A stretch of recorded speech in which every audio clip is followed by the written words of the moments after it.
A donde quiera que vayas y donde quiera que estés, como familia estamos conectados. Y hoy, más que ayer, nos conectamos para estudiar juntos la Biblia, como familia de Centro Bíblico El Camino.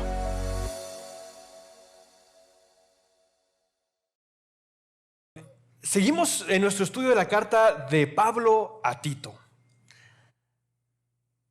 Y mientras pensaba desde qué acercamiento podríamos estudiar la palabra del Señor, venían a mí muchas ideas. Y por ahí resonó una vez con los jóvenes, platicamos acerca de los lemas de los ejércitos.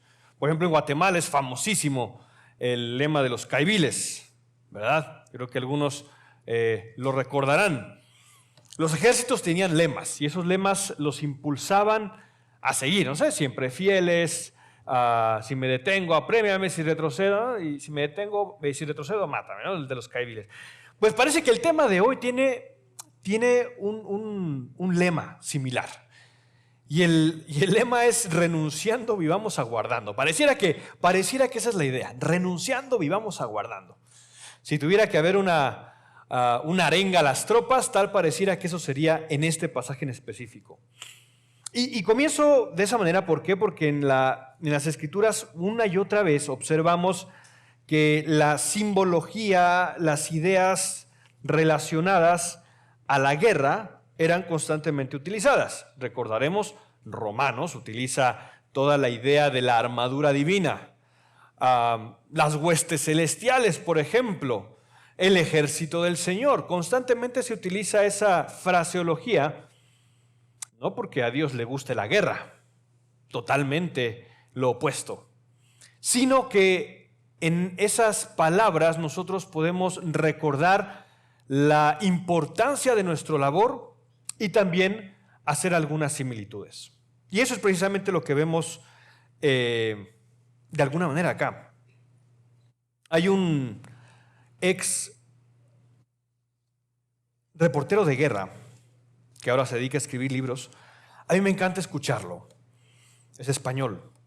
Porque cuando lo escucha uno hablar a él, una persona que ha estado en los Balcanes en los 90s, en mil y un campo de batalla, en África, en Etiopía, Eritrea, y esta persona constantemente comenta la complejidad del ser humano. A él le tocó estar compartiendo con personas que torturaban a prisioneros y ver cómo esas personas podían ser los más salvajes y a la vez llegar a casa y abrazar a sus hijos. Era para él muy interesante eso, ver cómo la guerra, dice él, muestra el lado más sucio, oscuro y depravado del ser humano, pero también la guerra muestra el lado más elevado, más sacrificial del ser humano. Muestra ambos. Y precisamente esta idea de la guerra es la que de cierta manera aparece en esta última parte de Tito. Y quiero hacer una similitud con un evento que ocurrió en Noruega como parte de las acciones de la Segunda Guerra Mundial. Ahora, sabemos que la Segunda Guerra Mundial, a diferencia de otras guerras, en donde tal vez buenos y malos siempre se entiende como algo complejo y complicado, mostró la Segunda Guerra el carácter más diabólico y horrible, específicamente en las atrocidades cometidas por los nazis. Y en Noruega había un grupo de resistencia que tenía una misión muy especial. Nosotros sabemos qué ocurrió en Hiroshima y Nagasaki, ¿verdad? Recientemente hubo una película muy famosa al respecto. Pues bien, los alemanes también tenían su propio proyecto nuclear. Y la producción de agua pesada necesaria para llevar a cabo el proceso químico ocurría en Noruega. Los alemanes estaban trabajando para conseguir su propia bomba atómica. Y en ese entonces, en ese momento, un comando partiendo desde Inglaterra es comisionado a sabotear las instalaciones. Ellos eran parte, algunos británicos y otros parte de la resistencia Noruega. Y en la guerra, cuando un país era invadido, había básicamente tres posiciones, tres posturas que tomaban las personas. La primera era de colaborador. Y en la Segunda Guerra Mundial vimos a muchas personas que fueron colaboradores de los nazis, vendiendo amigos con tal de salvar el pellejo o tener las posesiones de esos amigos, mujeres que se casaban con los alemanes, hombres que buscaban algún puesto que les pueda dar remuneración y crecer económicamente. El segundo grupo de personas eran aquellos que buscaban sobrevivir, la supervivencia por sobre todo. Y entonces no se oponían activamente, buscaban salvar la vida. Si los alemanes decían no hagan esto, no lo hacían. ¿Por qué? Porque la primordial meta en su vida era sobrevivir. Y el tercer grupo eran personas que eran parte de la resistencia. La resistencia se oponía activamente a la invasión y a la ocupación de su país. Nosotros somos parte de la resistencia. El verdadero cristiano es parte de la resistencia. Y estas personas son comisionados entonces a desactivar y a sabotear ese lugar. La primera expedición fracasa y los miembros de la resistencia fueron eliminados, fueron asesinados, torturados y después asesinados. Ellos sabían que les podía pasar, pero como eran parte de un ejército que tenía claro su pasado, su presente y su porvenir, es decir, lo que ellos un día fueron, un país libre, soberano, lo que estaba pasando, un país ocupado, y lo que iba a venir, esa esperanza los impulsaba a actuar de una manera específica. No se podían quedar callados. Y quiero que tengamos eso en mente mientras estudiamos el pasaje del día de hoy de Tito. Nosotros somos parte de la resistencia. Somos la resistencia. Y nuestro lema es: renunciando, vivamos aguardando. Después de los pasajes anteriores que vimos en Tito, en donde el apóstol Pablo quiere animar a Tito a colocar hombres maduros en la fe para que dirigieran las iglesias, delimitar y mostrar cómo debía verse una iglesia sana, una iglesia que busca ser sal y luz en su contexto, y también mostrando cómo se veía en distintas áreas: padres, madres, ancianos, ancianas, jóvenes, siervos, libres. Ahora llega al meollo del asunto para mostrarles por qué lo hacían. Ellos no eran personas que lo hacían simplemente porque sí. No eran personas que tenían y estaban comisionados a ser sal y luz por ser distintos. Había una razón específica por la cual ellos iban a ser diferentes. Y eso lo comenzamos a ver desde el versículo 11 de Tito capítulo 2. Entonces, comenzamos leyendo esta parte, versículo 11 de Tito 2. ¿Por qué? Después de explicar todo, cómo se debería de comportar, cómo se debería ver la iglesia, dice: porque la gracia de Dios se ha manifestado trayendo salvación a todos los hombres. Porque la gracia de Dios se ha manifestado trayendo salvación a todos los hombres. Y quisiera anotar algunas palabras que me llaman la atención. Primeramente tenemos el por qué. El por qué está dando una conexión directa con el pasaje anterior. Porque la gracia de Dios se ha manifestado. ¿Qué significa manifestar? Es la epifanía. Se ha manifestado o ha aparecido. La gracia de Dios ha aparecido, trayendo salvación a todos los hombres. Recordemos que el judaísmo entendía que ellos tenían un rol favorito ante Dios. No pueblo escogido con una misión, sino favorito. Su visión del porqué de su salvación era: porque yo soy especial, somos un pueblo favorito. Y para Dios no existía esa noción. Y para Pablo tampoco. La salvación es para todos los hombres. La gracia de Dios se ha aparecido trayendo salvación a todos los hombres.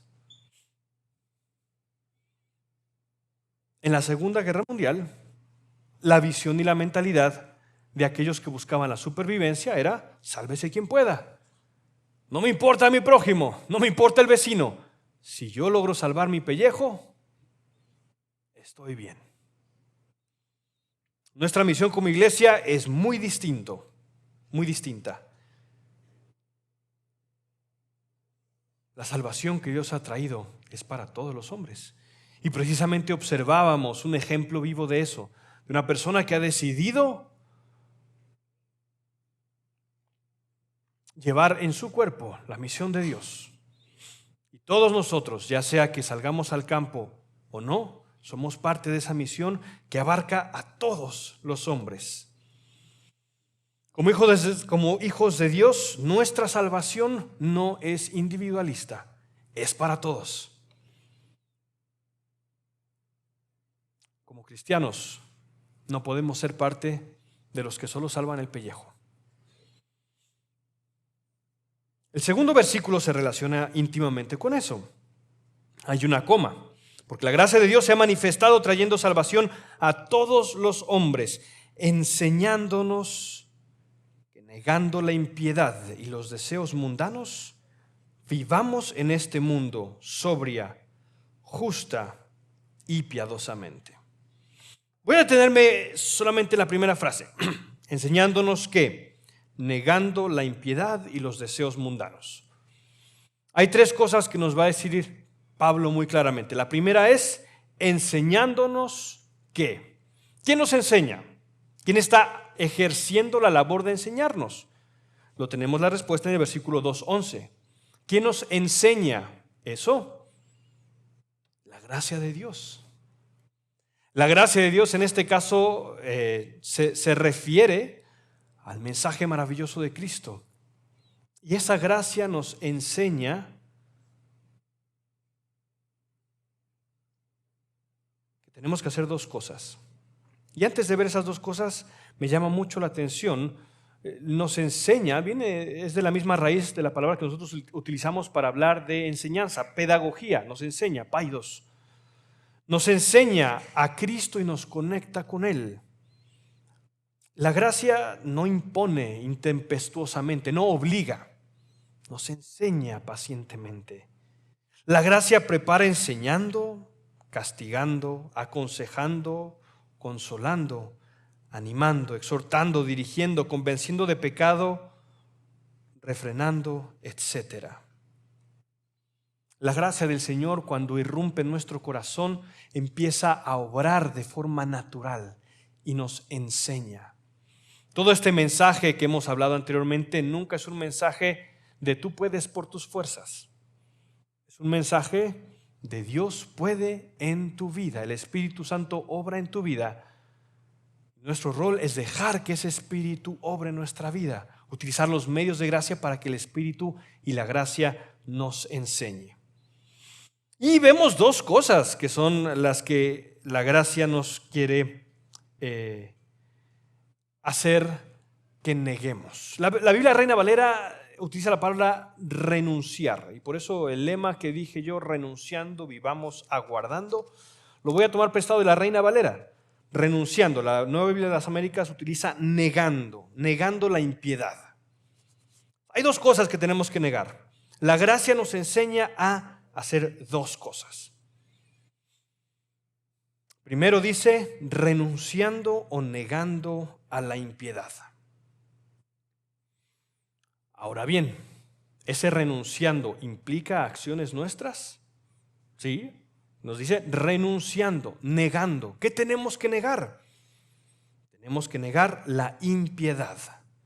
¿Qué es la impiedad? Básicamente idolatría más inmoralidad.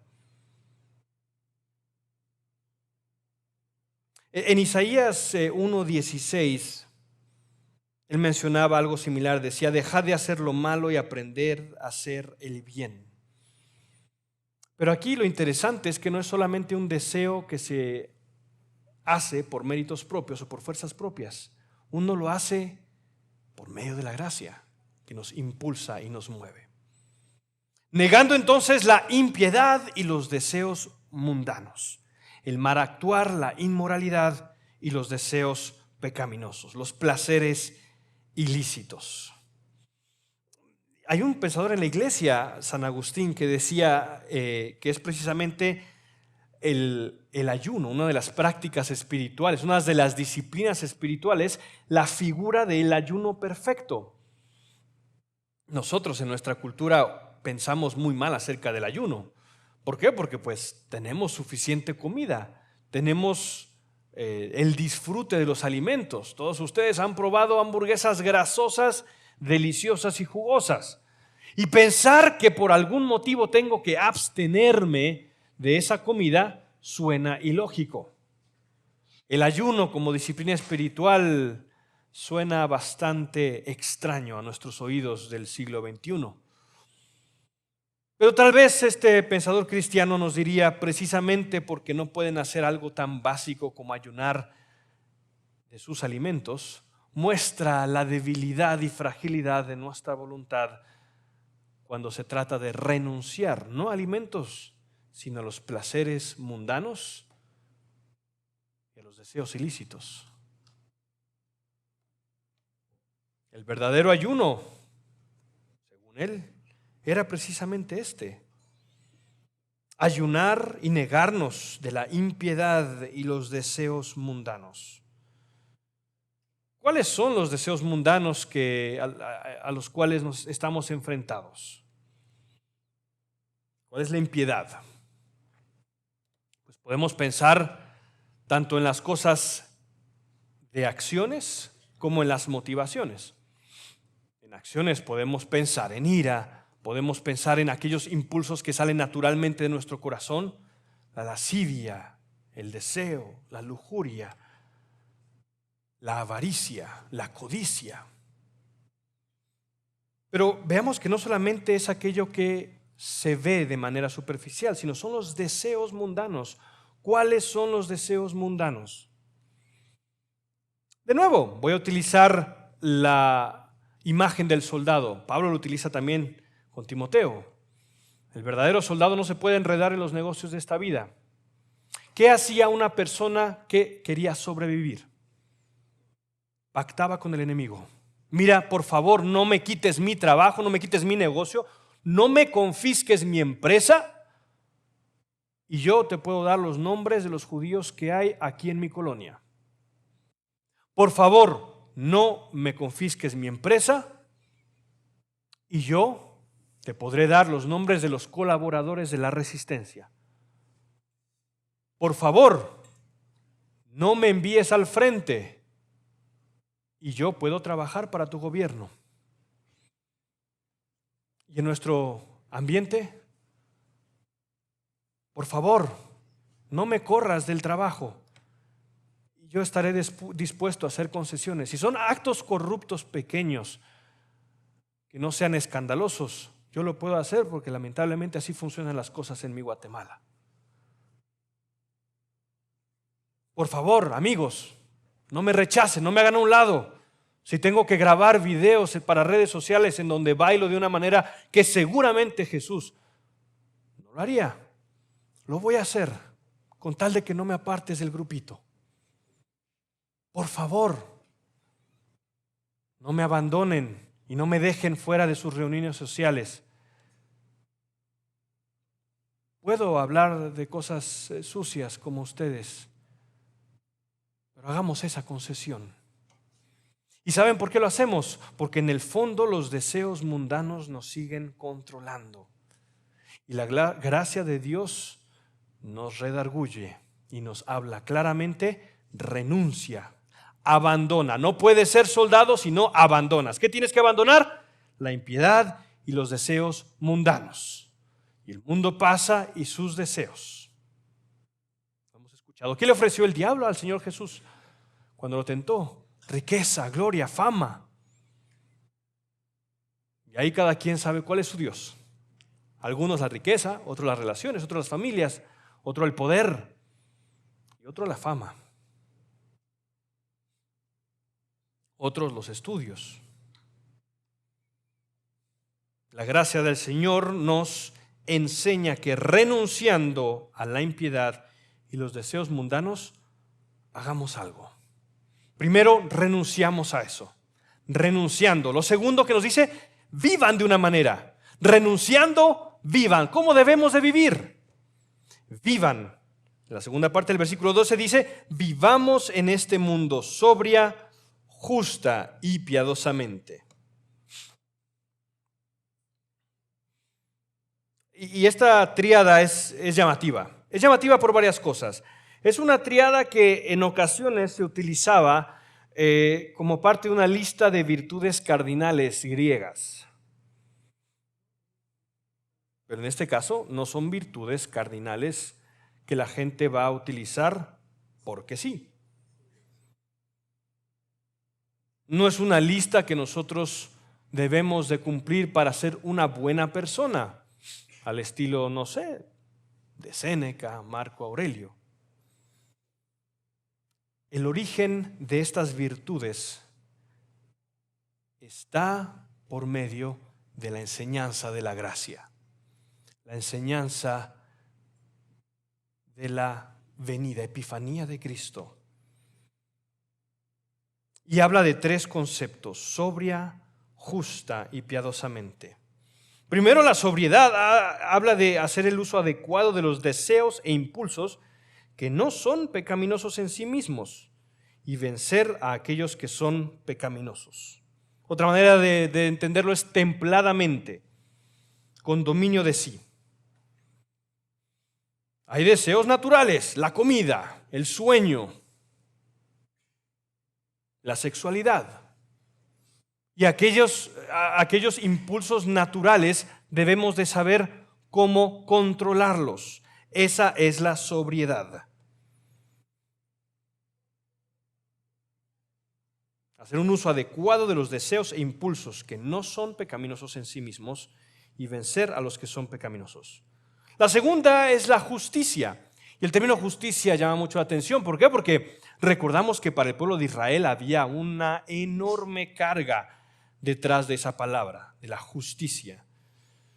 Para los judíos entendían que vivían en un mundo dominado por el mal y sufrimiento y añoraban el tiempo en que Dios pudiese venir para reinar con ellos y establecer su justicia. La esperanza de los judíos estaba arraigada en el futuro, en su fe y en la justicia de Dios. Y saben, hermanos, en nuestro caminar diario nosotros debemos de ser los primeros embajadores de la justicia de Dios. Nosotros no podemos vivir dominados por la manera en la que este mundo se rige. La ley del más vivo, la ley del sálvese quien pueda, la ley del que tiene más pisto es el más fuerte. La ley de mi prójimo no me importa. Nosotros somos responsables de nuestro prójimo y somos llamados a encarnar esa comunidad de justicia que proclama la justicia de Dios y vive la justicia de Dios. Y estamos llamados a buscar también hacer justicia para aquellos que no lo pueden hacer por sus medios. Una comunidad que vive la justicia, sobriedad, justicia con nuestro prójimo, justicia en nuestro trato con los demás. Es honradez e integridad, justamente en relación con nuestro vecino. Y la tercera es piadosamente. ¿Qué significa la piedad? La piedad es el verdadero fervor y reverencia con el único que es objeto de adoración. La piedad no es trueque. Hay gente que se acerca a Dios esperando esa relación de intercambio. Dios, yo voy a orar, yo voy a ayunar para que tú me des. Eso no es piedad. El único que es objeto de adoración piamente en relación con Dios, en amor y reverencia hacia Dios. Ahora, quiero hacer una relación con la historia que venía contando previamente. Verán, en la época en la que esto estaba ocurriendo en Normandía, Hitler ya había intentado su inútil esfuerzo de querer conquistar a los rusos. Fracasó en el intento de tomar Moscú y los rusos ya venían poco a poco comiendo el territorio. Los ingleses y los franceses, los pequeños contingentes más estadounidenses, todavía no desembarcaban en Normandía, pero se sabía que era cuestión de tiempo que los aliados ganaran la guerra. Ahora bien, ¿qué hubieran pensado ustedes si los aliados hubiesen dicho, más bien dicho la resistencia hubiese dicho, bueno, es cuestión de tiempo, hay que esperar? No. Ellos actuaron activamente, saboteando infraestructura de comunicaciones, destruyendo carreteras y vías ferroviarias, destruyendo comunicación. Las personas que eran obligadas a fabricar armas utilizaban mal la pólvora o utilizaban malas conexiones para que fallaran en el momento de ser accionadas. Nosotros también somos la resistencia. Nuestro Señor ya vino y sabemos que la guerra inevitablemente conduce a un fin. El Señor regresará y habrá justicia para todos. El Señor regresará y habrá comunión con Él. El Señor regresará y establecerá su reino por los siglos de los siglos. Pero mientras Él no llegue, somos la resistencia, que renunciando vivimos en este mundo sobria, justa y piadosamente. Y cada uno de nosotros tenemos un rol clave en esa resistencia. Algunos de nosotros saboteando telecomunicaciones, otros fabricando incorrectamente el armamento. Unos observamos a nuestro prójimo con dolor en su corazón y no nos dejamos vencer por aquella apariencia. Y en lugar de decir, esta persona me detesta, digo, esa persona necesita del Señor y busco cómo puedo compartirle. Otros sabotean al enemigo, destruyendo al abusador por medio de organizaciones como las que buscan y procuran justicia para los que no tienen maneras de verlo por su cuenta. Otros sabotean al enemigo por medio de la educación cristiana. Otros sabotean al enemigo siendo luz en su trabajo. Y todos somos parte de esa resistencia. Y el que no es parte de esa resistencia no es soldado de Cristo. Únicamente es el que está pensando en el sálvese quien pueda. Y ese, créanme, no es soldado de Cristo.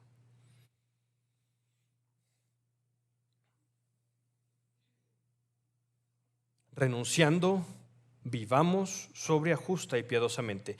Y ahora quiero que leamos el versículo 13. No solamente nos pide que renunciemos y que vivamos, sino también nos pide una tercera cosa que hagamos: aguardando. Hay dos verbos en similar construcción: renunciando, aguardando. Renunciando, vivamos aguardando. ¿Aguardando qué? ¿Qué es lo que esperamos?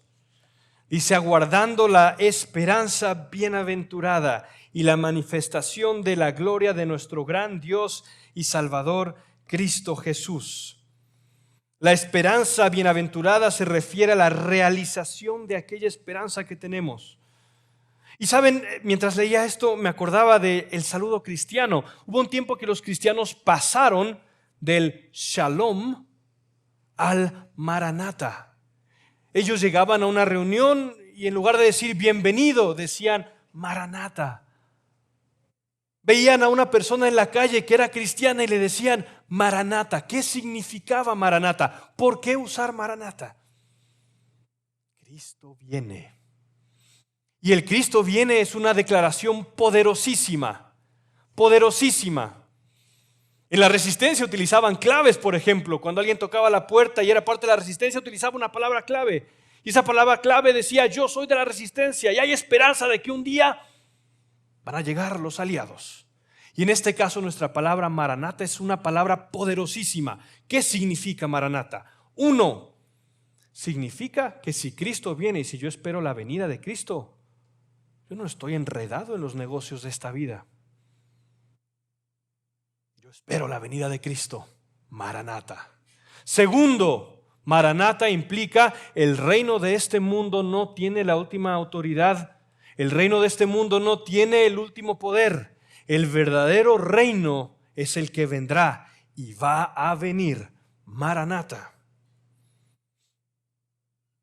Maranata era tanto una denuncia de que las aflicciones y el mundo actual no eran permanentes, sino que también vendría un verdadero rey. Y en lugar de aquellas concepciones del tiempo que piensan que la vida es un ciclo sin fin, primeramente el pueblo de Israel y después los cristianos hemos entendido que la historia camina hacia un futuro, una visión futura. El cristiano verdadero espera la venida del Señor. Maranata.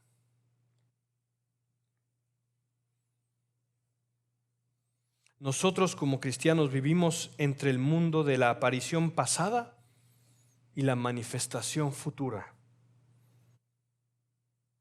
Y también participamos de esa manifestación en nuestra santificación. Nuestro buen actuar tampoco proviene, a diferencia de los consejos griegos, en un deseo de ser buenos, sino es impulsado, proyectado, es nuestra gasolina. ¿Cuál es nuestra gasolina? El Maranata. Es la manifestación o epifanía de Dios en Cristo Jesús. Pablo también utilizó eso en la carta a Timoteo. Vamos a la segunda carta de Timoteo, algunas páginas atrás, al versículo 8 del capítulo 4. Segunda de Timoteo 8:4. Y voy a leer desde el 6, porque Pablo en ese momento piensa que él va a morir. Y dice desde el 6, porque yo estoy para ser derramado como una ofrenda de libación, y el tiempo de mi partida ha llegado. He peleado la buena batalla. 4:7 de 2 de Timoteo.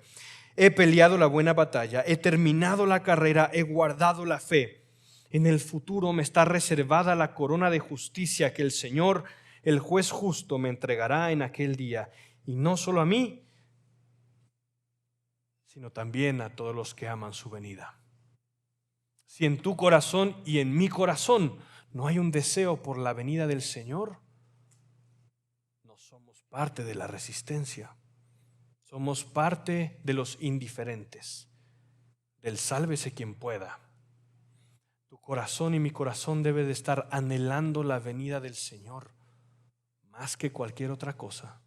Si tu corazón dice, sí Señor, ven pronto, solo dame un mes que termine de hacer la compra de mi casa, no eres parte de la resistencia, hay algo mal. Si tu corazón dice, sí Señor, ven pronto, solo dame chance de casarme, me gustaría saber qué es la vida de casado, no eres parte de la resistencia. Señor, ven pronto, solo deja que mis nietos se gradúen de la universidad, no eres parte de la resistencia. Nuestro corazón debe de aguardar con fervor la venida de nuestro Señor. Esto no quiere decir que no podamos gozarnos con las bendiciones del Señor, claro que sí, pero entendemos que esas bendiciones palidecen a comparación de la venida perfecta de nuestro Señor y Salvador, Jesucristo.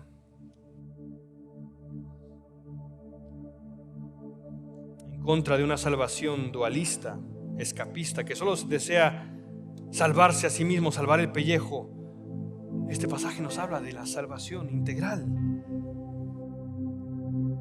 Y hay una palabra, dos palabras, que han dejado perplejas a muchas personas, ¿no? Dice nuestro gran Dios y Salvador Cristo Jesús. Y hay personas que dicen que eso fue una añadidura posterior o que eso se refiere a Dios Padre y a Cristo Jesús. Y a lo largo de la iglesia, muchos, incluidos por ejemplo Crisóstomo, Juan Crisóstomo, exégetas como Roberto Hanna, han dicho no, porque si se refiriese a Dios Padre, se utilizarían dos artículos: nuestro gran Dios y nuestro Salvador, Cristo Jesús. Se utilizaría otra construcción en griego. Pero tal parece que no. Él lo está vislumbrando como ese rey que viene en poder, como está en Apocalipsis. Y este gran Dios, ¿qué hizo por nosotros este gran Dios? ¿Qué hizo por nosotros este gran Dios y Salvador Cristo Jesús? ¿Qué hizo? ¿Por qué va a ser Él digno de toda nuestra alabanza y adoración? Este general que no solamente llega para reinar por los siglos de los siglos. Este general no solamente era comandante supremo, este general fue el siervo supremo. Dice el versículo 14 del capítulo 2 de Tito: Él se dio por nosotros para redimirnos de toda iniquidad y purificar para sí un pueblo para posesión suya, celoso de buenas obras. Celosos. La palabra celoso en esa época también se conectaba con otro término que hemos escuchado, los celotes.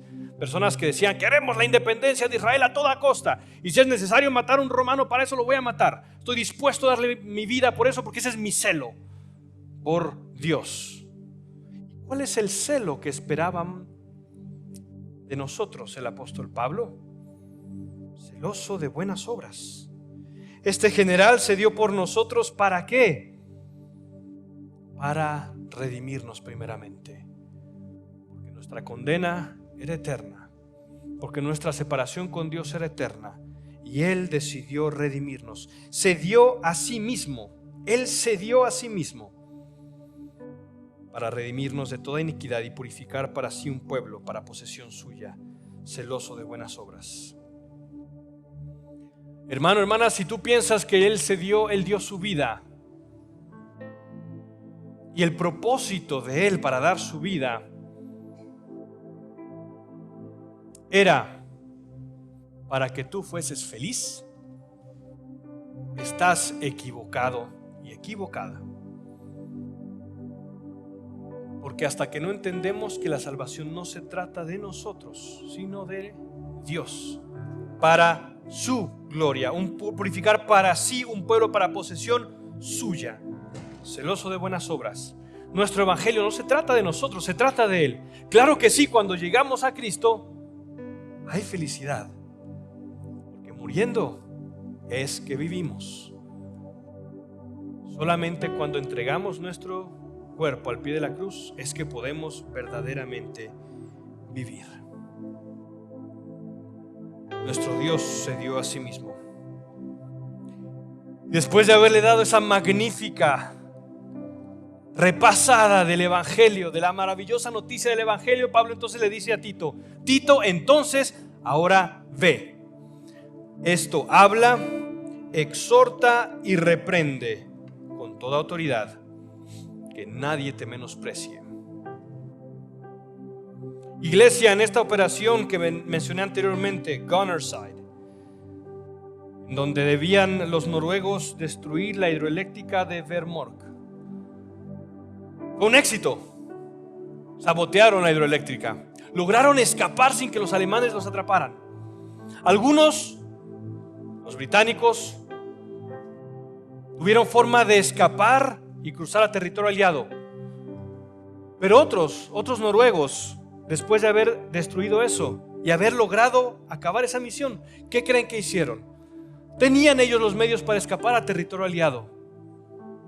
Ellos decidieron quedarse en Noruega y seguir combatiendo ahí al enemigo, porque su vida no valía nada, porque ellos estaban convencidos de su misión, porque ellos sabían de dónde venían, qué tenían que hacer y qué esperaban.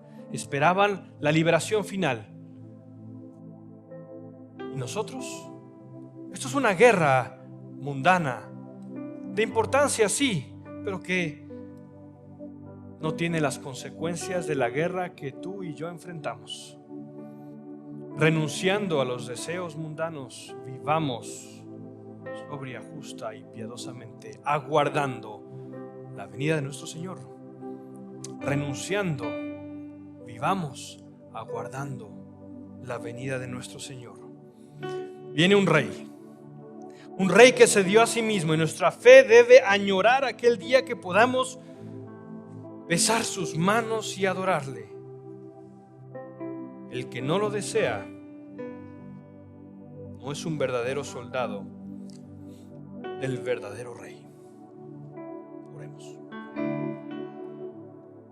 Señor Padre eterno, te damos muchas gracias esta mañana porque nos recuerdas mediante la carta de Pablo a Tito que primeramente, Señor, no podemos vislumbrar, imaginar ni entender la gracia que tú nos has dado en Cristo Jesús. Esa gracia que nos ha salvado,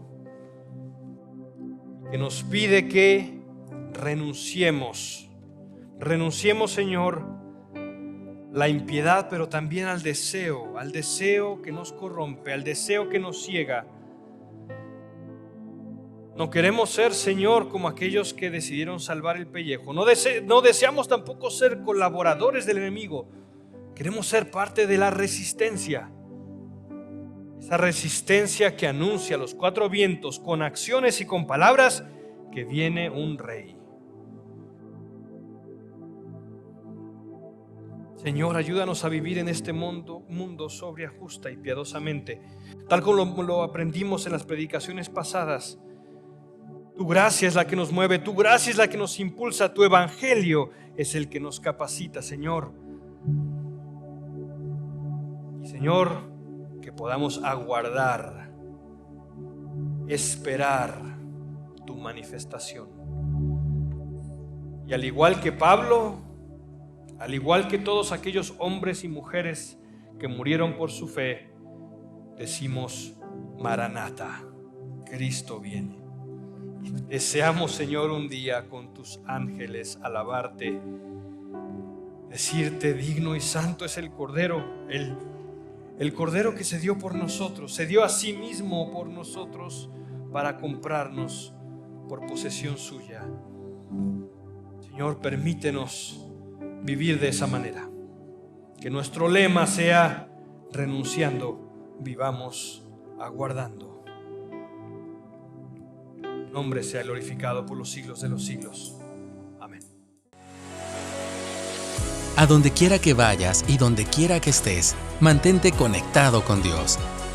Y también conéctate con nosotros a través de nuestras redes sociales. Hasta pronto.